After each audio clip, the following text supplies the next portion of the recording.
un jeune homme nommé Cameron qui travaille dans un magasin de glace, et un jour, Cameron se réveille de son sommeil et trouve à côté de lui une jeune femme nommée Diana. Et ils se promettent de ne jamais s'abandonner l'un l'autre pour toujours. Et soudain, Cameron se réveille et découvre que tout ce qui s'est passé n'était qu'un simple rêve. Le père de Cameron informe Cameron qu'il souhaite lui parler de sa vie et de son avenir professionnel. Mais sa mère s'oppose à l'idée de faire pression sur lui et préfère qu'on le laisse tranquille.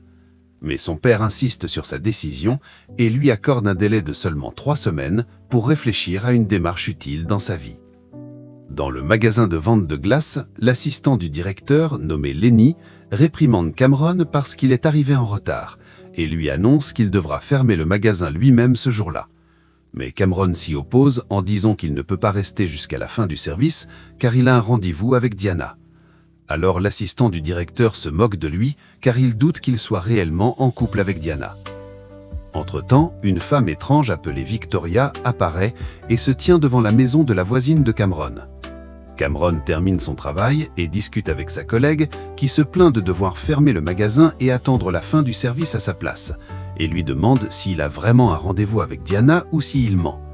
Et Cameron lui confirme qu'il connaît Diana depuis longtemps et qu'ils avaient un lien fort l'un avec l'autre. Cameron rentre chez lui et passe devant la maison de Diana, et la trouve assise seule. Puis Jason et Chad apparaissent et l'accusent de la filmer sans son autorisation. Ils lui prennent son téléphone et le jettent au loin, tandis que Diana remarque la scène et leur demande ce qui se passe. Chad prétend qu'il a vu Cameron la filmer en secret. Cameron nie cela et tente de prouver son innocence, mais une voiture passe soudainement sur son téléphone et le détruit. Diana met fin à leur dispute et ordonne à Jason et à son ami de partir. Alors Cameron s'en va aussi en rentrant chez lui. Et cette nuit-là, Cameron voit dans la maison de leur voisin la femme étrange, Victoria, qui se rend compte qu'il l'observe depuis la fenêtre. La sonnette retentit et Cameron va ouvrir la porte et voit Victoria et craint qu'elle ne dise à son père qu'il l'espionnait. Mais lorsqu'il ouvre la porte, il est surpris de voir Diana debout devant lui. Et il lui demande où est Victoria, mais Diana lui répond qu'elle n'a vu personne. Puis ils partent ensemble au restaurant pour dîner. Diana s'excuse auprès de Cameron parce que son téléphone a été détruit à cause d'elle. Cameron appelle son ami Martin, mais Diana essaie de l'en empêcher. Et lorsqu'il les rejoint, Martin semble nerveux en présence de Diana. Puis il s'en va rapidement. Tandis que Diana se met en colère à cause de ce qu'a fait Cameron et lui dit que Martin était son petit ami auparavant, mais qu'il l'a abandonné le jour de la cérémonie de remise des diplômes. À ce moment-là, Victoria apparaît debout de manière suspecte dans un couloir devant la maison. Alors Cameron demande la permission à Diana et se dirige vers sa chambre et regarde par la fenêtre vers Victoria et remarque qu'elle le regarde également, ce qui le terrifie. Mais lorsqu'il se retourne, il la trouve debout dans sa chambre, ce qui le choque. Et il s'excuse auprès d'elle parce qu'il l'observait par la fenêtre. Cameron demande à Victoria de quitter sa chambre avant que quelqu'un ne la voie. Mais Victoria exige qu'il l'emmène faire une tournée en voiture dans la ville, où elle informera son père de ce qui s'est passé. Et il semble que Cameron accepte sa demande. Et dans la voiture, Victoria prend les clés de la voiture à Cameron et lui ordonne de l'attendre avant son retour. Puis elle entre dans un bâtiment où le gardien lui ouvre la porte et l'accueille. Victoria tarde à ressortir du bâtiment, ce qui inquiète Cameron. Et il descend de la voiture pour s'assurer qu'elle va bien. Puis il regarde par la fenêtre et voit ce qui se passe à l'intérieur et retourne rapidement à sa voiture. Tandis qu'un homme sort du bâtiment et appelle à l'aide parce que son corps saigne. Victoria apparaît derrière l'homme, le mort au cou et met fin à sa vie. Puis elle monte dans la voiture et quitte les lieux avec Cameron qui semble choqué par ce qu'il a vu. Et comprend finalement que Victoria est une vampire. Victoria lui dit qu'il doit l'accompagner partout où elle mettra fin à sa vie comme elle l'a fait avec cet homme.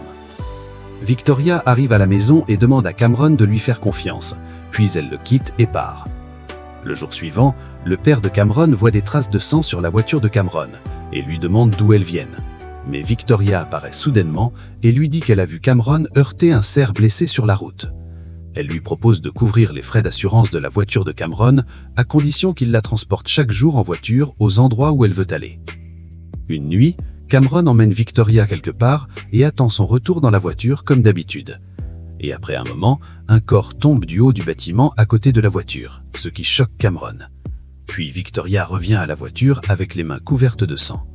Et avant qu'il rentre à la maison, Victoria la force à nettoyer la voiture des traces de sang. Cette même nuit, Cameron est surpris de trouver Victoria dans son lit. Et Victoria lui explique la raison de sa présence en ville en lui disant qu'elle a 247 ans et qu'un groupe de vampires a tué son bien-aimé en 1890 parce qu'il avait refusé de les rejoindre. Elle lui explique également qu'un grand nombre de ses victimes n'est pas humaine et a continué à tuer des vampires pour venger la mort de son bien-aimé. Un autre jour, Cameron rencontre Victoria et lui demande combien de personnes elle doit éliminer dans la ville. Victoria dit à Cameron qu'elle a l'intention de tuer une personne précise cette nuit-là et qu'il y a une autre personne qu'elle n'a pas encore trouvée, qui est le chef du groupe qui a tué son bien-aimé. Elle promet de le tuer de la pire des manières après l'avoir torturé. Puis Cameron la conduit à l'endroit requis. Mais Cameron insiste pour que l'accompagne cette fois-ci et il entre dans le bâtiment. Victoria tente de s'en prendre à sa victime, mais l'homme tire sur Cameron qui tombe à terre, alors Victoria attaque l'homme, le mord au cou et le tue. Puis elle revient pour s'assurer que Cameron va bien. Et celui-ci lui dit qu'il a fait semblant de recevoir la balle pour distraire l'homme. Et avant qu'ils se séparent, Cameron informe Victoria que le lendemain, il ne pourra aller nulle part avec elle car il a un rendez-vous avec son ami Martin et Diana. Victoria accepte. Le jour suivant, Cameron est assis avec Martin et Diana dans un restaurant. Puis Diana demande la permission d'aller aux toilettes. Et dès qu'elle part, Victoria apparaît et emmène Cameron en sortant. Et elle demande qui était la jeune femme et le jeune homme avec lesquels il était assis. Cameron lui répond que la jeune femme est Diana, dont il est tombé amoureux dès qu'il l'a vue la première fois à l'université. Et pendant qu'il roule en voiture, Cameron désigne Chad et Jason et informe Victoria qu'il s'opposait toujours à lui et le frappait. Victoria descend de la voiture et se dirige vers eux et les insulte. Puis Chad tente de s'en prendre à Cameron au lieu de frapper Victoria. Et le combat commence entre Chad et Cameron qui se retrouvent incapables de se défendre. Alors Victoria lui conseille de frapper son adversaire rapidement dans les côtes. Et il semble que Cameron suive son conseil et parvienne à le mettre à terre. Cameron et Victoria remontent dans la voiture, mais Cameron plaint d'une douleur intense et pense que son doigt est préqué. Alors Victoria lui donne une petite fiole et lui ordonne de boire ce qu'elle contient. Et après l'avoir bu, il découvre qu'il a engurgité le sang de Victoria, ce qui le terrifie. Et il demande à Victoria s'il va se transformer en vampire comme elle, mais Victoria lui répond que non, en précisant que boire son sang accélérera seulement sa guérison. Cette nuit-là, Cameron rêve de Diana qui disparaît soudainement et Victoria apparaît à sa place. Alors Cameron se réveille effrayé, puis Victoria essaie de s'approcher de lui, mais il refuse et lui assure qu'il ne trompera pas Diana. Le lendemain, Martin rencontre Cameron et lui dit que Diana l'a à nouveau quitté et lui demande de l'aider à la reconquérir. Mais Cameron lui répond que leur relation n'aurait jamais dû commencer. Plus tard, Victoria se rend dans le magasin de vêtements où travaille Diana et tente de faire sa connaissance. Nous revenons à Cameron qui rencontre sa collègue Liz et sent qu'elle éprouve certains sentiments à son égard. Alors il décide de s'intéresser davantage à elle et lui annonce qu'il acceptera son invitation au concert. Et cette nuit-là, Cameron se prépare à rencontrer Liz, mais avant de monter dans sa voiture, il remarque la voiture de Diana garée devant la maison de Victoria et il est surpris de ce qu'il voit. Puis il monte dans sa chambre pour observer ce qui se passe depuis la fenêtre. Cameron voit Diana assise avec Victoria, alors qu'il attendait Liz qui ne vient pas. Le jour suivant, Cameron voit Diana sortir de la maison de Victoria et conduire sa voiture. Il se met en colère et dit à Victoria qu'il ne continuera pas à travailler avec elle et ne la conduira plus. Mais Victoria l'attaque et le force à obéir à ses ordres. Plus tard, Cameron se rend à son travail. En sortant, Liz l'appelle et semble en colère contre lui parce qu'il n'est pas venu au concert comme il le lui avait promis. Elle le gifle et le jette à terre. Cameron se rend alors au magasin de crème glacée où travaille Diana et lui dit que Martin veut la rencontrer pour s'excuser auprès d'elle et renouer leur relation. Le lendemain, Martin rencontre Cameron qui lui avoue qu'il ne sait pas quoi dire à Diana lorsqu'il la verra. Alors Cameron lui propose de mettre un écouteur dans son oreille pendant qu'il lui soufflera ce qu'il doit dire. Martin rencontre effectivement Diana et répète devant elle les phrases que Cameron lui souffle. Et il semble que Diana est heureuse avec lui, au point de lui donner les clés de sa voiture.